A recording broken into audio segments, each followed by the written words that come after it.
Demand at supply ng itlog nagsimula ng tumaas ngayong Burr months. Ang detalye sa report ni Jasmine Gabriel Galban. Aabot na sa 60 tray ng itlog ang ino-order kada araw ni Junicio. Nagsimula na kasing tumaas ang demand sa itlog ngayong Burr months. Gumaganda na raw ang kalakalan. Kaya sinasamantala niya ang makapagtinda sa palengke ng Kalasyaw araw-araw para makabawi sa mahinang bentahan noong mga nakaraang buwan. Dumadami na, madam. Tataas pa rin daw sabi nila. Dahil sa malapit ng Desyembre. Sa monitoring ng Samahang Industriya ng Agrikultura o SINAG, karaniwan na ang pagtaas ng demand sa itlog ngayong Burr months, lalo na sa napipintong pagpasok ng buwan ng Nobyembre, kung saan magsusunod-sunod lang iba't ibang okasyon.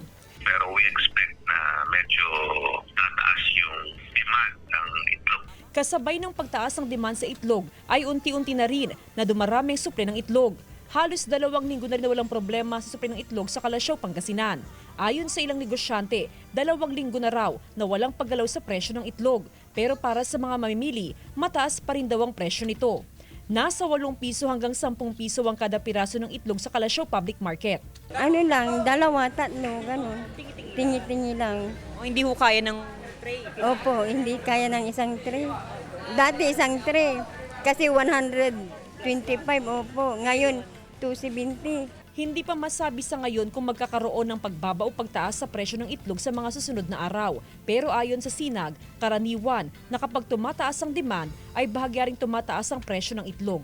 Kasama si Jing Dakanay, Jasmine Gabriel Galban, One North Central Luzon.